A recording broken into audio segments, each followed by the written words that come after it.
ಜನ್ಮಾದ್ಯಸ್ಯ ಯತೋನ್ವಯಾದಿತರತಶ್ಚಾರ್ಥೇಷ್ವಭಿಜ್ಞಸ್ವರಾಟ್ ತೇನೇ ಬ್ರಹ್ಮಹೃದಾಯ ಆದಿಕವಯೇ ಮುಹ್ಯಂತಿ M ಸೂರಯಃ ತೇಜೋ ವಾರಿಮೃದಾಂ ಯಥಾ ವಿನಿಮಯೋ ಯತ್ರ ತ್ರಿಸರ್ಗೋ ಮೃಷಾ ಧಾಮ್ನಾ ಸ್ವೇನ ಸದಾ ನಿರಸ್ತಕುಹಕಂ ಸತ್ಯಂ ಪರಂ ಧೀಮಹಿ. ನಾರಾಯಣಂ ನಮಸ್ಕೃತ್ಯ ನರಂ ಚೈವ ನರೋತ್ತಮಂ ದೇವೀಂ ಸರಸ್ವತೀಂ ವ್ಯಾಸಂ ತತೋ ಜಯಮುದೀರಯೇ. ಶ್ರೀ ಗುರುಭ್ಯೋ ನಮಃ. ಹರಿ ಓಂ.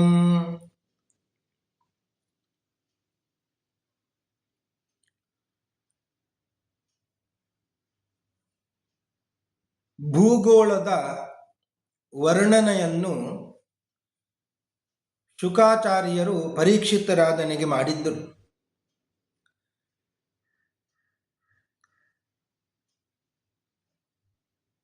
ಇಡೀ ಬ್ರಹ್ಮಾಂಡದ ಕೇಂದ್ರ ಬಿಂದು ಯಾರು ಅಂದರೆ ಅವ ಸೂರ್ಯ.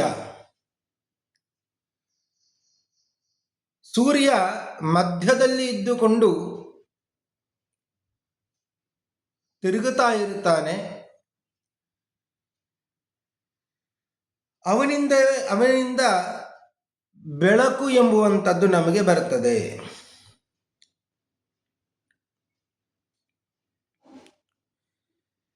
ಸೂರ್ಯ ಇರುವ ಜಾಗ ಯಾವುದು ಅಂದರೆ ಭೂ ಅಂಡ ಮಧ್ಯಗತಃ ಸೂರ್ಯ ದ್ಯಾವ ಭೂಮಿಯೋರ್ ಯದಂತರಂ. ಭೂಲೋಕ ಮತ್ತು ಸ್ವರ್ಗಲೋಕ ಅದರ ಮಧ್ಯದಲ್ಲಿ ಅಂತರಿಕ್ಷದಲ್ಲಿ ಇರುತ್ತಾನೆ ಅಂತ. ಅಂತರಿಕ್ಷದಲ್ಲಿ ತಿರುಗುವಂಥದ್ದು. ಅವನಿಗೆ ತಿರುಗಾಡಲಿಕ್ಕೆ ಜಾಗ ಯಾವುದು ಅಂದರೆ ಪುಷ್ಕರ ದ್ವೀಪದಲ್ಲಿ ಇರುವ ಮಾನಸೋತ್ತರ ಪರ್ವತ, ಅದು ದಾರಿ ಅವನಿಗೆ.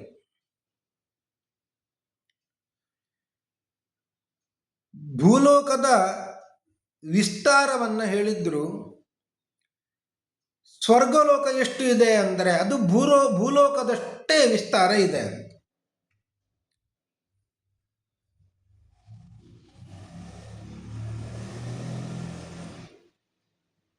ಅದು ಹೇಗೆ ಅಂದರೆ ಒಂದು ದ್ವಿದಳ ಧಾನ್ಯವನ್ನ ಅರ್ಧ ಮಾಡಿದಾಗ ಕೆಳಗಿನ ಭಾಗ ಎಷ್ಟು ಇದೆ ಅಷ್ಟೇ ಮೇಲಿನ ಭಾಗ ಕೂಡ ಇರುತ್ತದೆ.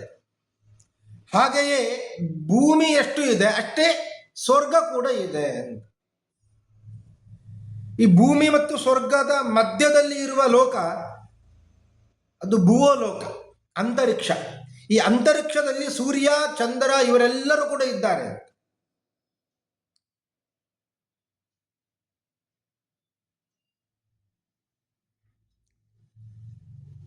ಸೂರ್ಯ ಬಿಸಿಲು ಮತ್ತು ಪ್ರಕಾಶವನ್ನ ಅಂತರಿಕ್ಷದಲ್ಲಿ ಇದ್ದುಕೊಂಡು ಕೊಡ್ತಾ ಇದ್ದಾನೆ ಎಲ್ಲರಿಗೂ ಕೂಡ.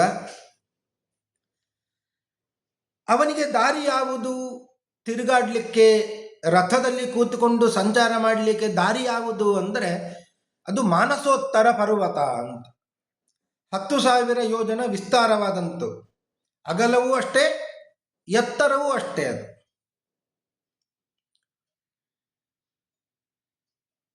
ಆ ಸೂರ್ಯ ಒಂದಷ್ಟು ಕಾಲ ಬೇಗ ಸಂಚಾರ ಮಾಡ್ತಾನೆ, ಇನ್ನು ಸ್ವಲ್ಪ ಕಾಲ ನಿಧಾನವಾಗಿ ಸಂಚಾರ ಮಾಡ್ತಾನೆ, ಇನ್ನೊಂದು ಸ್ವಲ್ಪ ಕಾಲ ಸಮವಾಗಿ ಸಂಚಾರ ಮಾಡ್ತಾನೆ ಅಂತ. ಅದು ಯಾಕೆ ಅಂದರೆ ಸೂರ್ಯ ಸಂಚಾರ ಮಾಡುವಂತಹ ಈ ಜಾಗ ಏನಿದೆ ಅದು ಏರು ಮತ್ತು ತಗ್ಗಾಗಿದೆ ಅಂತ. ಏರಿಕೆಯಲ್ಲಿ ಹೋಗುವಾಗ ಸ್ವಲ್ಪ ನಿಧಾನ ಆಗ್ತದೆ, ತಗ್ಗು ಪ್ರದೇಶದಲ್ಲಿ ಹೋಗುವಾಗ ಬೇಗ ಆಗ್ತದೆ, ಇಳಿಜಾರಿನಲ್ಲಿ ಹೋಗುವಾಗ ಬೇಗ ಸಂಚಾರ ಆಗ್ತದೆ. ಇನ್ನು ಸಮತಟ್ಟಾದ ಜಾಗದಲ್ಲಿ ಹೋಗುವಾಗ ಸಮವಾಗಿ ಆಗ್ತದೆ. ಸೂರ್ಯ ಎಲ್ಲ ರಾಶಿಯನ್ನು ಪ್ರವೇಶ ಮಾಡ್ತಾನೆ. ಅದರಲ್ಲಿ ಮೇಷ ರಾಶಿ ಮತ್ತು ತುಲಾ ರಾಶಿ, ಈ ರಾಶಿಯಲ್ಲಿ ಪ್ರವೇಶ ಮಾಡುವಾಗ ಸಮವಾಗಿ ಇರುತ್ತಾನೆ ಅಂತ. ಅಂದರೆ ಏನು? ಹಗಲು ಮತ್ತು ರಾತ್ರಿ ಸಮವಾಗಿ ಇರುತ್ತದೆ. ಸಾಮಾನ್ಯವಾಗಿ ಒಂದು ದಿನ 24 ಗಂಟೆ ಅಂತ ಇಟ್ಟುಕೊಂಡರೆ 12 ಗಂಟೆ ಹಗಲು, 12 ಗಂಟೆ ರಾತ್ರಿಯಾಗಿ ಇರುತ್ತದೆ. ಸೂರ್ಯ ಈ ಎರಡು ರಾಶಿಯಲ್ಲಿ ಸಮವಾಗಿ ಪ್ರಯಾಣ ಮಾಡ್ತಾನೆ. ಇನ್ನು ವೃಷಭ, ಮಿಥುನ, ಕರ್ಕಾಟಕ, ಸಿಂಹ, ಕನ್ಯಾ ಈ 5 ರಾಶಿಗಳಲ್ಲಿ ಆಗುವಾಗ ಅದು ಸ್ವಲ್ಪ ಏರಿಕೆಯ ಜಾಗ. ಏರಿಕೆಯ ಜಾಗ ಆದ್ದರಿಂದ ಸೂರ್ಯ ಬೇಗ ಬರ್ತಾನೆ ಅಂತ, ರಾತ್ರಿ ತಡವಾಗಿ ಹೋಗ್ತಾನೆ. ಅಂದರೆ ಹಗಲು ಜಾಸ್ತಿ, ಅವನ ಕುದುರೆಗಳು ಸ್ವಲ್ಪ ನಿಧಾನವಾಗಿ ಏರುತ್ತವೆ ಅಂತ. ಏರಿಕೆಯ ಪ್ರದೇಶ ಆದ್ದರಿಂದ ಆ ಕಾಲದಲ್ಲಿ ಅದು ಹಗಲು ಜಾಸ್ತಿ, ರಾತ್ರಿ ಬಹಳ ಕಡಿಮೆ. ಹಗಲು 13 ಗಂಟೆ ಅಂತ ಆದರೆ ರಾತ್ರಿಯ ಕಾಲ 11 ಗಂಟೆ ಅಷ್ಟೆ. ಮೇಷ ಮತ್ತು ತುಲಾ ರಾಶಿಯಲ್ಲಿ ಪ್ರವೇಶ ಮಾಡುವಾಗ ಸಮವಾಗಿ ಇರುತ್ತಾರೆ. ಹಗಲು ಸಮ, ರಾತ್ರಿಯು ಸಮ. ವೃಶ್ಚಿಕ, ಧನು, ಮಕರ, ಕುಂಭ, ಮೀನ ಈ 5 ರಾಶಿಗಳಲ್ಲಿ ಪ್ರವೇಶ ಮಾಡುವಾಗ ಅದು ಇಳಿಜಾರಿನ ಪ್ರದೇಶ ಆದ್ದರಿಂದ ರಥ ಬೇಗ ಹೋಗ್ತದೆ ಅಂತ. ಆದ್ದರಿಂದ ಹಗಲು ಬಹಳ ಕಡಿಮೆ, ರಾತ್ರಿ ಕಾಲ ಜಾಸ್ತಿ. ಕುದುರೆಗಳು ಭಾರಿ ಬೇಗ ಇಳಿತಾವೆ ರಥದಲ್ಲಿ. ಆದ್ದರಿಂದ ರಥವನ್ನು ಕಟ್ಟಿಕೊಂಡಂಥ ಕುದುರೆಗಳು ವೇಗವಾಗಿ ಸಂಚಾರ ಮಾಡುತ್ತವೆ. ಆದ್ದರಿಂದ ಹಗಲು ಕಡಿಮೆಯಾಗಿ ಬಿಡುತ್ತದೆ. ಇಳಿಜಾರಿನ ಪ್ರದೇಶ ಆದ್ದರಿಂದ ಸೂರ್ಯ ಉದಯ ಆಗುವುದೇ ನಿಧಾನ, ಬೇಗ ಹೋಗ್ತಾನೆ, ಬೇಗ ಅಸ್ತ ಆಗಿ ಬಿಡ್ತಾನೆ. ಏರಿಕೆಯ ಪ್ರದೇಶ ಆದ್ದರಿಂದ ಬೇಗ ಹೊರಡಬೇಕು ಅಂತ ಬೇಗ ಉದಯ ಆಗ್ತಾನೆ. ಪ್ರಯಾಣ ಪ್ರಾರಂಭ ಆಗಿ ಏರಿಕೆಯ ಪ್ರಯಾಣ ಆದ್ದರಿಂದ ಅಸ್ತ ಆಗೋದು ಸ್ವಲ್ಪ ನಿಧಾನ ಆಗ್ತದೆ, ಹಗಲು ಜಾಸ್ತಿ ಆಗ್ತದೆ. ಸಾಮಾನ್ಯವಾಗಿ ಇದನ್ನ ದಕ್ಷಿಣಾಯನ, ಉತ್ತರಾಯಣ ಅಂತ ಹೇಳಬಹುದು. ಹಗಲು ಜಾಸ್ತಿ ಇರುವಂಥದ್ದು, ರಾತ್ರಿ ಕಡಿಮೆ ಇರುವಂಥದ್ದು.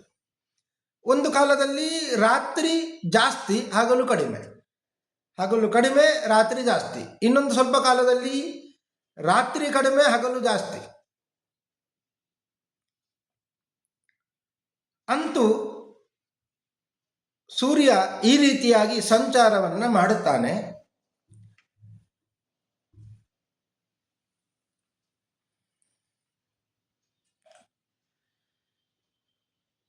ಪೂರ್ವ ಮೇರು ಪರ್ವತಕ್ಕೆ ಅವ ಪ್ರದಕ್ಷಿಣೆ ಬರುವಂಥದ್ದು.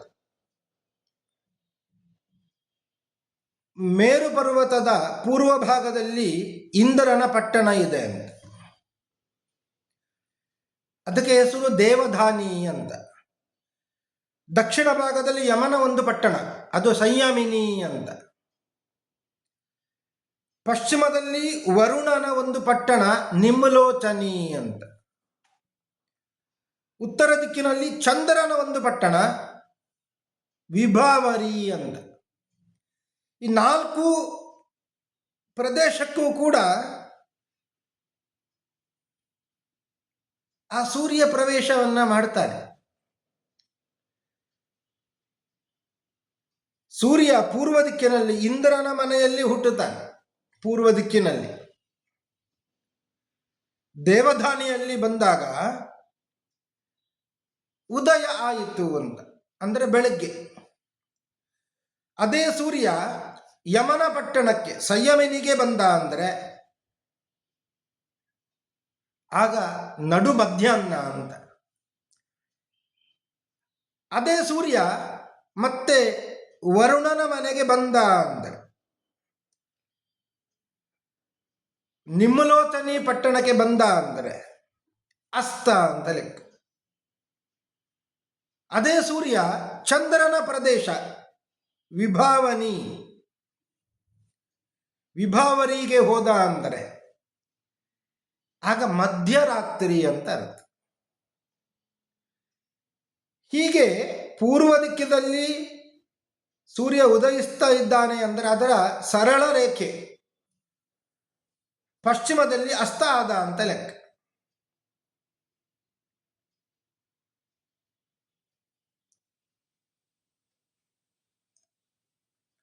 ದಕ್ಷಿಣದಲ್ಲಿ ಉದಯ ಆದಾಗ ದಕ್ಷಿಣದಲ್ಲಿ ಬೆಳಕಾಯಿತು, ಉತ್ತರದಲ್ಲಿ ಕತ್ತಲಾಯಿತು, ಅಸ್ತ ಆದ ಅಂತ ಲೆಕ್ಕ. ಹೀಗೆ ಸೂರ್ಯ ಪ್ರತಿನಿತ್ಯವೂ ಕೂಡ ತಿರುಗುತ್ತಾ ಇದ್ದಾನೆ ತನ್ನ ರಥದಲ್ಲಿ ಕುಳಿತುಕೊಂಡು. ಮಾನಸೋತ್ತರ ಪರ್ವತದ ಮೇಲೆ ಸೂರ್ಯನ ಪ್ರದಕ್ಷಿಣೆಯ ಮಾರ್ಗ ಏನಿದೆ ಅದು 1,51,00,000 ಯೋಜನ ಅಂತ ವಿದ್ವಾಂಸರು ಹೇಳ್ತಾರೆ. 9,51,00,000 ಯೋಜನ ಅಂತ. ಏವಂ 9,50,00,000 ಯೋಜನಾನಾಂ ಮಾನಸೋತ್ತರ ಪರಿವರ್ತನಸ್ಯ ಉಪದಿಶಂತಿ. ಮಾನಸೋತ್ತರ ಪರ್ವತದ ದಾರಿಯಲ್ಲಿ ಅವ ಉಪಕ್ರಮಿಸುವ ದಾರಿ ಅದು ಎಷ್ಟು ಉದ್ದ ಅಂದರೆ 9,51,00,000 ಯೋಜನ ವಿಸ್ತಾರವಾದದ್ದು.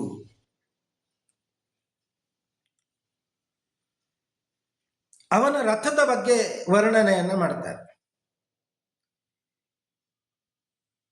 ಆ ಸೂರ್ಯ ಕುಳಿತು ಹೋಗುವಂತಹ ರಥ ಹಿರಣ್ಯೇನ ಸವಿತಾ ರಥೇನ ದೇವೋ ಯಾತಿ ಭುವನಾನಿ ಪಶ್ಯನ್. ಸೂರ್ಯದೇವರು ಬಂಗಾರಮಯವಾದಂತಹ ರಥದಲ್ಲಿ ಪ್ರಯಾಣ ಮಾಡ್ತಾರೆ. ಹಿರಣ್ಯೇನ ರಥೇನ.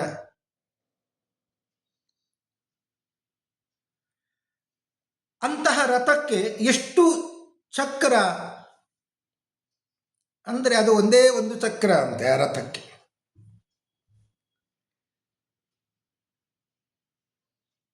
ನಾವೆಲ್ಲ ರಥವನ್ನು ನೋಡಿರುತ್ತೇವೆ, ಎಷ್ಟು 2 ಚಕ್ರ ಸಾಮಾನ್ಯವಾಗಿ ಇರುತ್ತದೆ. ಒಂದು ರಥಕ್ಕೆ 2 ಚಕ್ರ. ಆದರೆ ಸೂರ್ಯನ ರಥಕ್ಕೆ ಇರುವ ಚಕ್ರ ಅದು ಒಂದೇ ಒಂದು ಚಕ್ರ ಅಂತೆ.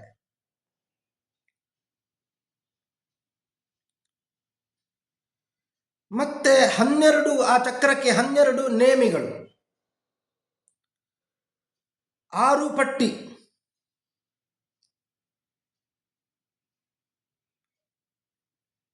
ಆದರೆ ಇದರ ಅರ್ಥ ಏನು ಅಂದರೆ ಒಂದೇ ಒಂದು ಚಕ್ರ ಅಂದರೆ ಅದು ಸಂವತ್ಸರ ಅಂತ ಲೆಕ್ಕ.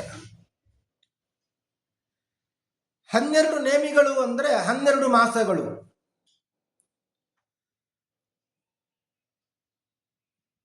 6 ಪಟ್ಟಿಗಳು ಅಂದರೆ 6 ಋತುಗಳು.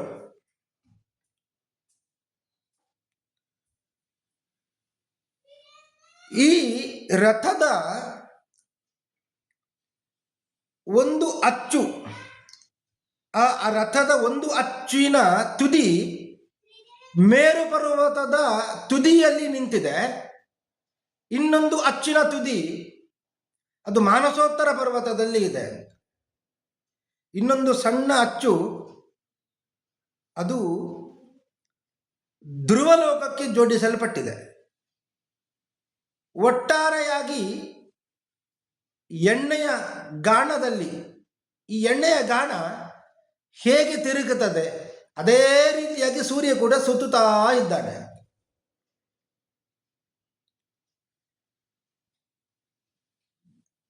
ರಥವನ್ನು ಎಳ್ಕೊಂಡು ಹೋಗುವುದು ಯಾವುದು ಅಂದರೆ ಅದು ಕುದುರೆಗಳು. ಒಂದೇ ಕುದುರೆ 7 ರೂಪದಿಂದ ಇದೆ ಅಂತ. ಅದು ಏನು ಅಂದರೆ ಛಂದಸ್ಸು. ಗಾಯತ್ರಿ, ಉಷ್ಣಿಕ್, ಅನುಷ್ಟುಪು, ಬೃಹತಿ, ಪಂಕ್ತಿ, ತ್ರಿಷ್ಟುಪು, ಜಗತಿ ಅಂತ 7 ಛಂದಸ್ಸು.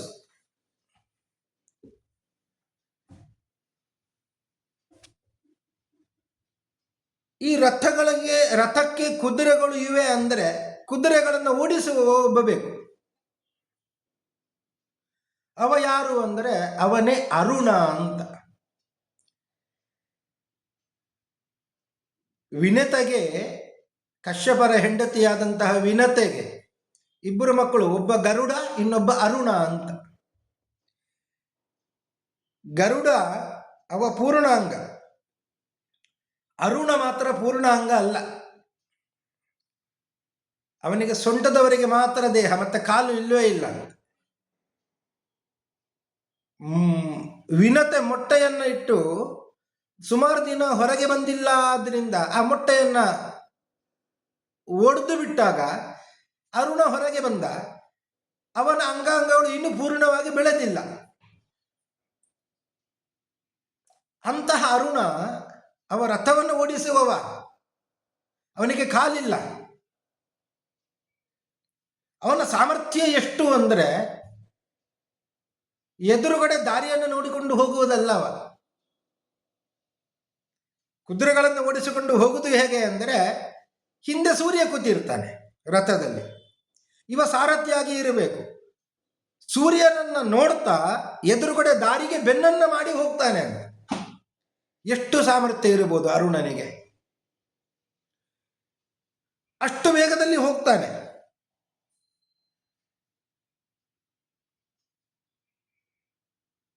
ಒಂಬತ್ತು ಕೋಟಿ 51 ಲಕ್ಷ ಯೋಜನವನ್ನ ಹೋಗಬೇಕು.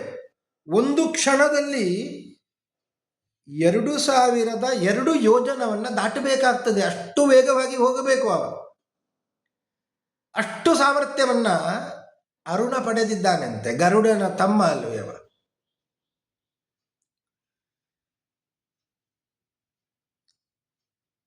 ಇನ್ನು ಆ ಸೂರ್ಯನ ಒಳಗೆ ಇರುವ ನಾರಾಯಣನನ್ನ, ದೇಯ ಸದಾ ಸವಿತ್ರ ಮಂಡಲ ಮಧ್ಯವರ್ತಿ, ಸೂರ್ಯ ನಾರಾಯಣನನ್ನ ಸ್ತೋತ್ರ ಮಾಡ್ತಾ ಇದ್ದಾರೆ ಅಂತೆ. ಯಾರು?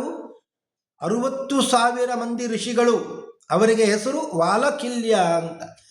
ವಾಲಕಿಲ್ಯ ಋಷಿಗಳು. ಅವರು ಸೂರ್ಯನ ರಥದ ಮುಂದೆ ನಿಂತುಕೊಂಡು ಹಿಂದೆ ಹಿಂದೆ ಹೋಗ್ತಾ ಸ್ತೋತ್ರ ಮಾಡ್ತಾ ಇದ್ದಾರೆ ಅಂತೆ. ಅವರ ಒಟ್ಟಿಗೆ ಕೆಲವೊಂದು ಬೇರೆ ಎಲ್ಲ ಋಷಿಗಳು ಕೂಡ ಇದ್ದಾರೆ.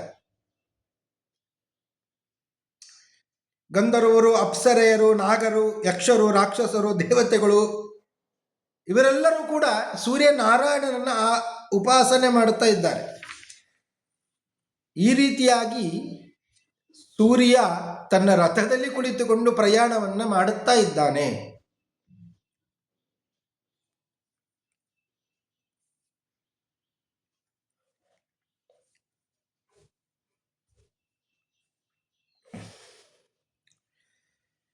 ಅವ 6 ರಾಶಿಗಳನ್ನು ದಾಟುವ ಕಾಲವನ್ನ ಅಯನ ಅಂತ ಕರೀತಾರೆ. 2 ಅಯನಗಳು, ಒಂದು ಉತ್ತರಾಯಣ, ಇನ್ನೊಂದು ದಕ್ಷಿಣಾಯನ ಅಂತ. ಸ್ವಲ್ಪ ಸ್ವಲ್ಪ ದಕ್ಷಿಣಕ್ಕೆ ವಾಲತಾ ಬಂದ ಅಂದರೆ ಅದು ದಕ್ಷಿಣಾಯನ. ಉತ್ತರಾಯಣ ಅಂದರೆ ಉತ್ತರ ದಿಕ್ಕಿಗೆ ಸ್ವಲ್ಪ ವಾಲತಾ ಹೋಗ್ತಾ ಇದ್ದಾನೆ ಅಂದರೆ ಅದು ಉತ್ತರಾಯಣ ಅಂತ.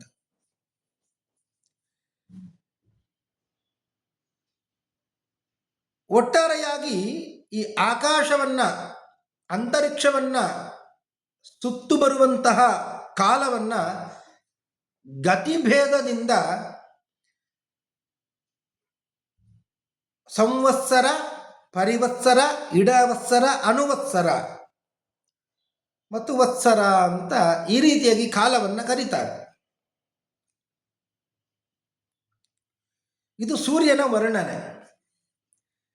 ಇದು ಸೂರ್ಯನಿಗಿಂತ ಮೇಲ್ಭಾಗದಲ್ಲಿ ಚಂದ್ರ ಇದ್ದಾನೆ ಅಂತ ಭಾಗವತ ಹೇಳುತ್ತದೆ. ನಮಗೆ ಕಣ್ಣಿಗೆ ಕಾಣಲಿಕ್ಕೆ ಹತ್ತಿರ ಯಾರು ಅಂದರೆ ಚಂದ್ರ ಅಂತ ನಮಗೆ ಎಲ್ಲ ಗೊತ್ತಿರುವಂತ.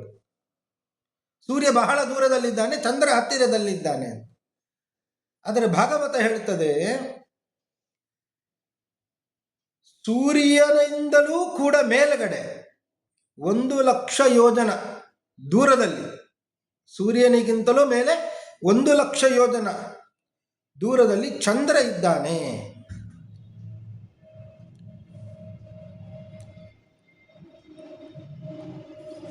ಏವಂ ಚಂದ್ರಮ ಅರ್ಕಗಭಸ್ತಿಭ್ಯ ಉಪರಿಷ್ಟಾತ್ ಲಕ್ಷಯೋಜನತಃ ಉಪಲಭ್ಯಮಾನ 1,00,000 ಯೋಜನ ದೂರದಲ್ಲಿ ಸೂರ್ಯನಿಗಿಂತಲೂ ಮೇಲ್ಭಾಗದಲ್ಲಿ ಚಂದ್ರ ಇದ್ದಾನೆ. ಚಂದ್ರನ ಗತಿ, ಅವನು ಕೂಡ ಸುತ್ತುತ್ತಾ ಇದ್ದಾನೆ. ಅವನ ಗತಿ ಅದು ಬಹಳ ಶೀಘ್ರ.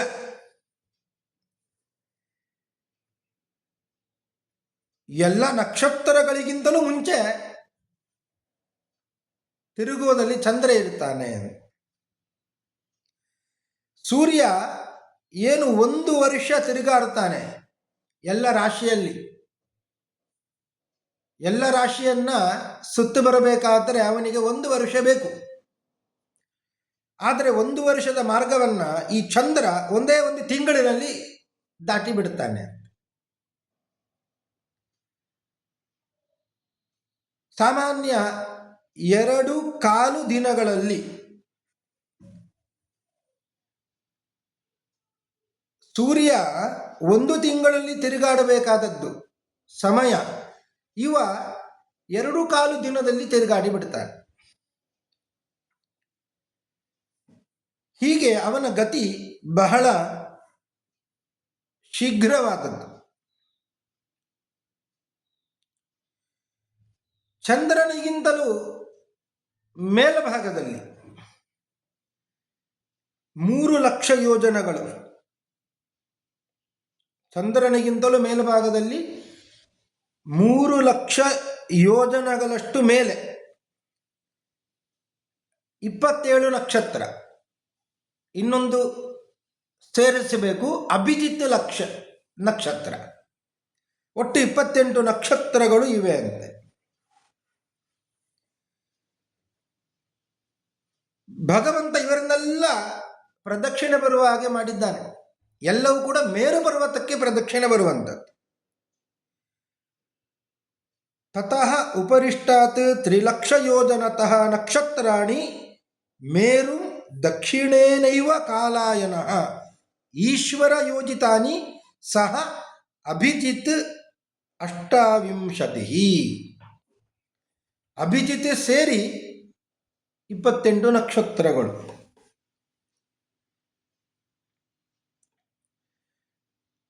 ನಂತರದಲ್ಲಿ ಮತ್ತು ಮೇಲೆ 2,00,000 ಯೋಜನಗಳಷ್ಟು ಮೇಲೆ, ನಕ್ಷತ್ರಗಳಿಗಿಂತಲೂ 2,00,000 ಯೋಜನಗಳಷ್ಟು ದೂರದಲ್ಲಿ ಶುಕ್ರ ಗ್ರಹ ಇರ್ತಾನೆ, ಶುಕ್ರ ಇದ್ದಾನೆ. ಶುಕ್ರನು ಕೂಡ ರವಿಯಷ್ಟೇ ವೇಗದಲ್ಲಿ ಹೋಗ್ತಾನೆ. ಒಮ್ಮೊಮ್ಮೆ ಶೀಘ್ರ, ಒಮ್ಮೊಮ್ಮೆ ಮಂದ, ಒಮ್ಮೊಮ್ಮೆ ಸಮಾನ ಸೂರ್ಯ ಹೋಗುವ ಹಾಗೆ ಸಂಚಾರ ಮಾಡುತ್ತಾನೆ.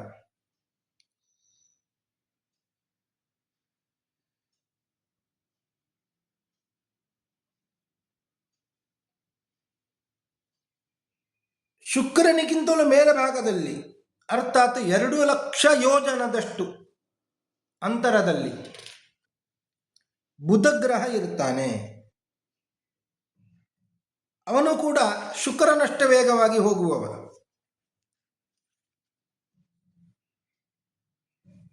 ಅರ್ಥಾತ್ ಸೂರ್ಯ, ಬುಧ ಮತ್ತು ಶುಕ್ರ ಸಾಮಾನ್ಯವಾಗಿ ಒಟ್ಟೊಟ್ಟಿಗೆ ಇರುತ್ತಾರೆ ಅಂತ. ಬುಧಗ್ರಹದಿಂದ ಮೇಲ್ಭಾಗದಲ್ಲಿ 2,00,000 ಯೋಜನದಷ್ಟು ದೂರದಲ್ಲಿ ಮಂಗಳ ಇದ್ದಾನೆ. ಅತ ಊರ್ಧ್ವಂ ಅಂಗಾರಕೋಪಿ ಯೋಜನ ಲಕ್ಷ ಜಿತಯ ಉಪಲಭ್ಯಮಾನ ತ್ರಿಭಿಃ ಪಕ್ಷೈ.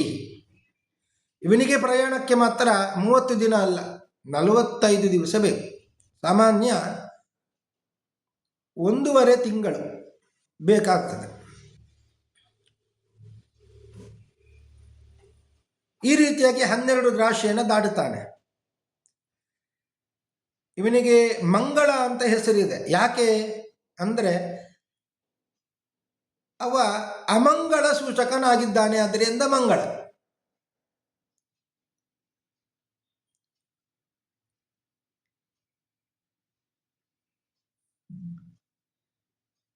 ಪ್ರಾಯೇಣ ಅಶುಭಗ್ರಹ ಅಗಶಂಸಃ.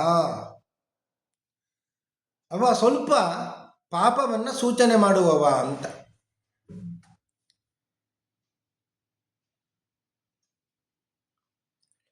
ಮಂಗಳಕ್ಕಿಂತಲೂ ಕೂಡ ಇನ್ನೂ ಮೇಲೆ 2,00,000 ಯೋಜನ ದೂರದಲ್ಲಿ ಬೃಹಸ್ಪತಿ ಇದ್ದಾನೆ. ಬೃಹಸ್ಪತಿ ಗ್ರಹ ಇವನಿಗೆ ಮಾತ್ರ ಒಂದು ರಾಶಿಯನ್ನು ದಾಟಬೇಕು ಅಂತ ಆದರೆ ಸೂರ್ಯನಂತೆ 1 ತಿಂಗಳು ಸಾಕಾಗುವುದಿಲ್ಲ, 1 ವರ್ಷ ಬೇಕು.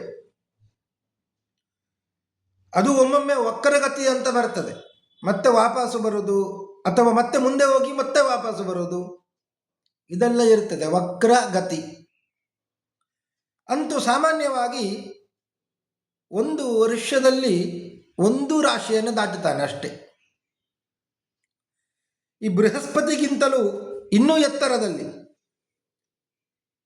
2,00,000 ಯೋಜನಗಳಷ್ಟು ಎತ್ತರದಲ್ಲಿ ಇನ್ನೊಬ್ಬ ಗ್ರಹ ಶನೈಶ್ಚರ ಗ್ರಹ ಅಂತ ಅವ ಇದ್ದಾನೆ ಅಂತ. ಅವನಿಗೆ 1 ರಾಶಿಯನ್ನು ದಾಟಬೇಕಾದರೆ ಎಷ್ಟು ದಿವಸ ಬೇಕು? 1 ತಿಂಗಳು ಅಲ್ಲ, 12 ತಿಂಗಳು ಅಲ್ಲ, 30 ತಿಂಗಳು ಬೇಕು ಅಂತ. 30 ತಿಂಗಳು ಅಂದರೆ 2.5 ವರ್ಷ. 2.5 ವರ್ಷ 1 ರಾಶಿಯಲ್ಲಿ ಇರ್ತಾನೆ. ಆದ್ದರಿಂದಲೇ ಎಲ್ಲ ರಾಶಿಯನ್ನು ದಾಟಬೇಕು ಅಂತ ಆದರೆ ಅವನಿಗೆ 30 ವರ್ಷ ಬೇಕು. ಅಷ್ಟು ನಿಧಾನವಾಗಿ ಸಂಚಾರ ಮಾಡುವವ ಶನಿ. ಎಲ್ಲ ಗ್ರಹಗಳಿಗಿಂತಲೂ ಎತ್ತರದಲ್ಲಿದ್ದಾನೆ. ಅವನಿಗೆ ಹೆಸರೇ ಶನೈಶ್ಚರ. ಶನೈಹಿ ಚರತಿ. ನಿಧಾನವಾಗಿ ಸಂಚಾರ ಮಾಡ್ತಾನೆ. 1 ರಾಶಿಯಲ್ಲಿ ಬಹಳಷ್ಟು ಕಾಲ ಇರುತ್ತಾನೆ, ಸ್ಥಿರವಾಗಿ ಇರುತ್ತಾನೆ. ಅದರಿಂದ ಸ್ಥಿರ ಅಂತ ಹೆಸರು, ಶನೈಶ್ಚರ ಅಂತ ಹೆಸರು. ಮಂದಗಮನ, ಮಂದ ಅಂತ ಹೆಸರು. ಹೀಗೆಲ್ಲ ಬಹಳ ಹೆಸರು ಶನೈಶ್ಚರನಿಗೆ ಇದೆ. ಇವ ಏನು ಅಂದರೆ ಸಾಮಾನ್ಯ ಎಲ್ಲರಿಗೂ ಕೂಡ ಅಶಾಂತಿಕಾರಕ ಅಂತ. ಪ್ರಾಯೇಣ ಹಿ ಸರ್ವೇಷಾಂ ಅಶಾಂತಿಕರ. ಅಶಾಂತಿಯನ್ನು ಉಂಟು ಮಾಡುತ್ತಾನೆ ಅಂತ. ಪಾಪ ಅವ ಅಶಾಂತಿಯನ್ನು ಉಂಟು ಮಾಡುವುದಲ್ಲ, ನಮ್ಮ ಅಶಾಂತಿಯನ್ನು ಅವ ಸೂಚನೆ ಮಾಡುವಂಥದ್ದು ಕೆಲಸ. ಈ ಎಲ್ಲ ಗ್ರಹರು ಕೂಡ ಮಾಡುವಂಥ ಕೆಲಸ ಏನು ಅಂದರೆ ಅವರಿಗೆಲ್ಲ ಹೆಸರು ಇದೆ, ಶುಭಗ್ರಹರು, ಪಾಪಿಗ್ರಹರು ಅಂತ. ಈ ಶುಭಗ್ರಹರು ಅಂದರೆ ನಮ್ಮ ಶುಭವನ್ನು ಅವರು ಸೂಚನೆ ಮಾಡುವವರು, ಆದ್ದರಿಂದ ಶುಭಗ್ರಹರು. ಪಾಪಿಗ್ರಹರು ಅಂದರೆ ನಮ್ಮ ಪಾಪವನ್ನು ಸೂಚನೆ ಮಾಡುವವರು, ಆದ್ದರಿಂದ ಅವರು ಪಾಪಿಗ್ರಹರು ಅಷ್ಟೇ ಹೊರತು ನಮಗೆ ಪಾಪವನ್ನು ತಂದು ಕೊಡುವವರಲ್ಲ. ಅವರು ನಮ್ಮ ಪಾಪವನ್ನು ಸೂಚಿಸುವವರು. ಆದ್ದರಿಂದಲೇ ಶನಿಯನ್ನ ಇಲ್ಲಿ ಅಶಾಂತಿಕರ ಅಂತ ಹೇಳಿದ್ರು. ಸಾಮಾನ್ಯವಾಗಿ ಎಲ್ಲರಿಗೂ ಅಶಾಂತಿಕರವ. ಇನ್ನೂ 12,00,000 ಯೋಜನ ಮತ್ತೆ ಎತ್ತರದಲ್ಲಿ ಸಪ್ತರ್ಷಿ ಮಂಡಲ ಇದೆ ಅಂತ. ಸಪ್ತರ್ಷಿಗಳು ಕಂಡು ಬರ್ತಾರೆ ಅಲ್ಲಿ. ಕಶ್ಯಪೋತ್ರೇರ ಭರದ್ವಾಜ, ವಿಶ್ವಾಮಿತ್ರೋಥ ಗೌತಮ, ಜಮದಗ್ನಿರ್ ವಸಿಷ್ಠಶ್ಚ, ಸಪ್ತೈತೆ ಋಷಯ ಸ್ಮೃತಾ. 7 ಋಷಿಗಳು, ಅವರ ಒಟ್ಟಿಗೆ ಸಾಧ್ವಿ ಚೈವಾಪ್ಯರುಂಧತಿ, ಸಾಧ್ವಿಯಾದಂಥ ಅರುಂಧತಿಯೂ ಕೂಡ ಇದ್ದಾಳೆ. ಹೀಗೆ ಸಪ್ತರ್ಷಿ ಮಂಡಲ ಕಂಡು ಬರುತ್ತದೆ. ಇವರೆಲ್ಲರೂ ಕೂಡ ವಿಷ್ಣುವಿನ ಪರಮಪದವಾದಂತಹ ಧ್ರುವ ಮಂಡಲವನ್ನು ಪ್ರದಕ್ಷಿಣೆ ಬರ್ತಾರೆ ಅಂತ.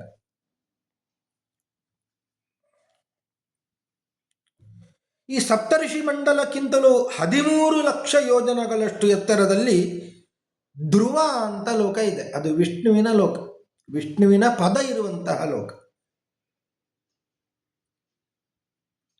ವಿಷ್ಣುವಿನ ಪರಮ ಪದ. ಅದು ಅಂದರೆ ವಿಷ್ಣೋ ಯತ್ ಪರಮಂ ಪದಂ.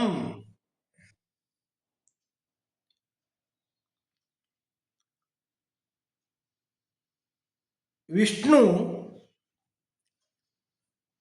ಆ ಧ್ರುವಲೋಕದ ಆಧಿಪತ್ಯವನ್ನ ಉತ್ತಾನಪಾದನ ರಾಜನಾದಂತಹ ಉತ್ತಾನಪಾದನ ಉತ್ತಾನಪಾದ ರಾಜನ ಮಗನಾದಂತಹ ಧ್ರುವನಿಗೆ ಕೊಟ್ಟಿದ್ದಾನೆ.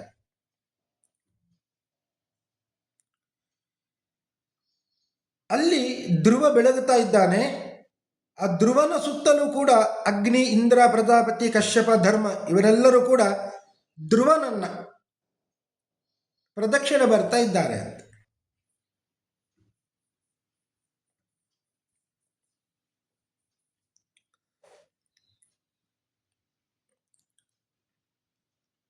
ವಿಷ್ಣುವಿನ ಪರಮ ಪದವಾದಂತಹ ಧ್ರುವಲೋಕದ ವರ್ಣನೆಯನ್ನು ಹಿಂದೆಯೇ ಮಾಡಿದ್ರು. ವಿಷ್ಣುವಿನ ಅನುಗ್ರಹದಿಂದ ಉತ್ತಾನಪಾದ ರಾಜನ ಮಗ ಧ್ರುವ ಆ ಸ್ಥಾನವನ್ನು ಪಡೆದಿದ್ದಾನೆ ಅಂತ.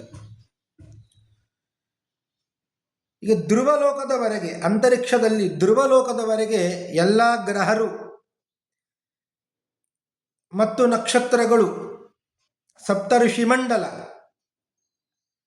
ಧ್ರುವ ಇವರೆಲ್ಲರೂ ಕೂಡ ಹೇಗೆ ಕೆಳಗೆ ಬೀಳದೆ ತಿರುಗುತ್ತಾ ಇದ್ದಾರೆ? ಅದು ಭಗವಂತ ಅನುಗ್ರಹ ಮಾಡಿದ್ದಾನೆ ಅಂತ. ಭಗವಂತನಿಗೆ ಒಂದು ರೂಪ ಇದೆ, ಶಿಂಶುಮಾರ ರೂಪ ಅಂತ. ನಾಭಿಯ ಮೇಲೆ ಮನುಷ್ಯನ ಆಕಾರ, ನಾಭಿಯ ಕೆಳಗೆ ಚೇಳಿನ ಆಕಾರ ಅಂತ. ಚೇಳಿನ ಆಕಾರ, ಬಾಲ, ತುದಿ. ಆ ತುತ್ತ ತುದಿಯಲ್ಲಿ, ಬಾಲದ ತುತ್ತ ತುದಿಯಲ್ಲಿ ಧ್ರುವ ಮಂಡಲ ಇರುವಂತ.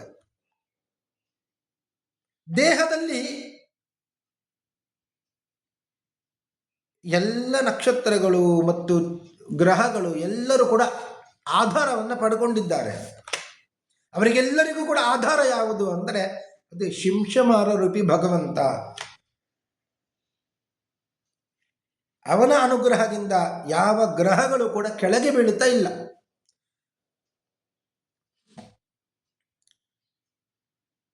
ನಮಗೆ ಲೆಕ್ಕಕ್ಕೆ ಇರುವಂತಹ ಗ್ರಹಗಳು ಇಷ್ಟೇ. ಸೂರ್ಯನಿಂದ ಆರಂಭ ಮಾಡಿ ಶನಿಯವರೆಗೆ 7 ಗ್ರಹಗಳು. ಸೂರ್ಯ, ಚಂದ್ರ, ಮಂಗಳ, ಬುಧ, ಗುರು, ಶುಕ್ರ, ಶನಿ. ನಾವು ಏನು ವಾರವನ್ನು ಹೇಳುತ್ತೇವೆ ಅದೆಲ್ಲ ವಾರಗಳು, ಗ್ರಹಗಳ ಹೆಸರನ್ನು ಹೇಳುವಂತಹ ಗ್ರಹಗಳು. ಇನ್ನು ನಮಗೆ 2 ಗ್ರಹಗಳು ಸೇರಿಕೊಂಡಿದ್ದೇವೆ, ಮತ್ತೆ ಒಬ್ಬ ರಾಹು ಮತ್ತೊಂದು ಕೇತು ಅಂತ.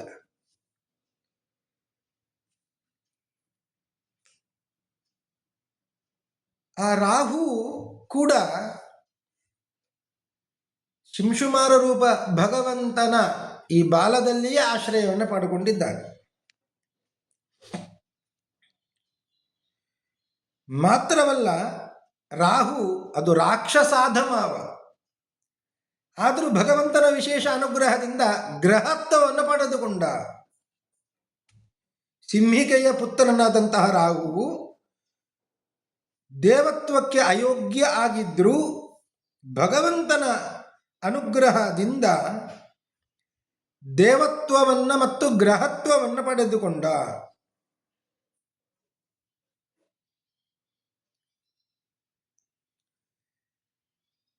ಯೋಸೌ ಅಮರತ್ವಂ ಗ್ರಹತ್ವಂ ಚ ಅಲಭತ ಭಗವತ್ ಅನುಕಂಪಯ. ಭಗವಂತನ ಅನುಗ್ರಹದಿಂದ ದೇವತ್ವವನ್ನು ಗ್ರಹತ್ವವನ್ನು ಹೊಂದಿಕೊಂಡ. ಏನು ಮಾಡಿದ ಕೆಲಸವ? ಭಗವಂತ ಮೋಹಿನಿಯಾಗಿ ದೇವತೆಗಳ ಸಾಲಿನಲ್ಲಿ ಅಮೃತವನ್ನು ಹಂಚುತ್ತಾ ಇರುವಾಗ ಕದ್ದು ಮುಚ್ಚಿ ಬಂದು ದೇವತೆಗಳ ಸಾಲಿನಲ್ಲಿ ಕೊನೆಗೆ ಕೂತುಕೊಂಡ. ಆ ಅಮೃತ ಭಗವಂತ ಮೋಹಿನಿ ಅವನ ಕೈಗೆಯೂ ಕೂಡ ಹಾಕಿ ಆಯಿತು. ಅದನ್ನು ಪಾನ ಕೂಡ ಮಾಡಿದ. ಸೂರ್ಯಚಂದ್ರರು ಸೂಚಿಸಿದ್ರು, ಇವ ನಮ್ಮವ ಅಲ್ಲ ಅಂತ. ಕೂಡಲೇ ಭಗವಂತ ಚಕ್ರವನ್ನು ಪ್ರಯೋಗಿಸಿ ದೇಹವನ್ನೇ ರುಂಡವನ್ನು ಮುಂಡವನ್ನು ಬೇರೆ ಬೇರೆ ಮಾಡಿಬಿಟ್ಟು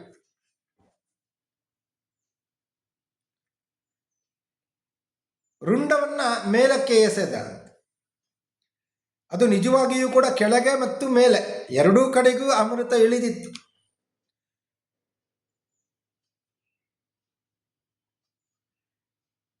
ರುಂಡವನ್ನ ಮೇಲೆ ಎಸೆದ, ಮುಂಡವನ್ನ ಶುದ್ಧೋದನ ಸಮುದ್ರದಲ್ಲಿ ಹಾಕಿಬಿಟ್ಟ.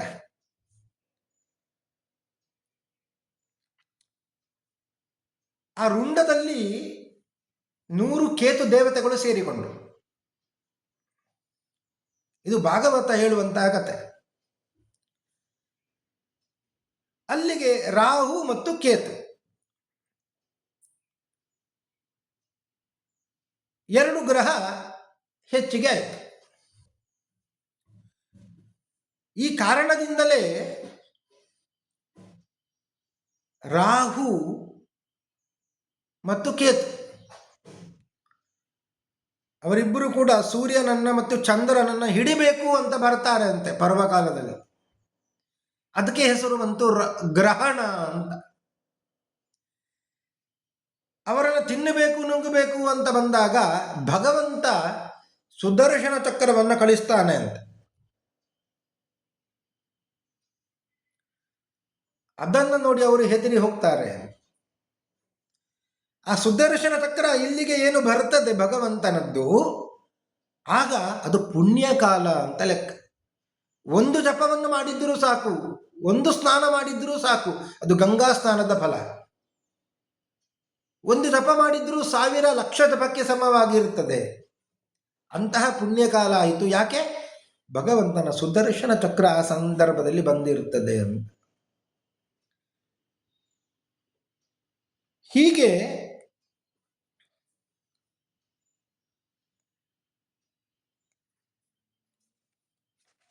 ಭಗವಂತನ ಶಿಂಶುಮಾರೂಪಿ ಭಗವಂತನ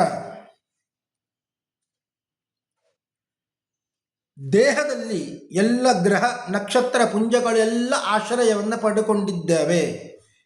ಹೀಗೆ ಅಂತರಿಕ್ಷದಲ್ಲಿ ಇರುವಂತಹ ಗ್ರಹಗಳ ವರ್ಣನೆಯನ್ನ ಮಾಡಿ ಭೂಮಿಯಲ್ಲಿಯೇ ಕೆಳಗಡೆ ಇರುವಂತಹ, ಭೂಮಿಯಲ್ಲಿಯೇ ಹೊಂಡ ರೂಪದಲ್ಲಿ ಕೆಳಗಡೆ ಇರುವಂತಹ ಮತ್ತೆ 7 ಲೋಕಗಳ ವರ್ಣನೆಯನ್ನ ಮುಂದೆ ಮಾಡ್ತಾರೆ ಅಂತ ಹೇಳ್ತಾ ಇವತ್ತಿನ ಉಪನ್ಯಾಸವನ್ನು ಮುಗಿಸ್ತಾ ಇದ್ದೇನೆ. ಶ್ರೀ ಕೃಷ್ಣ ಅರ್ಪಣಮಸ್ತು. ಹರಯೇ ನಮಃ.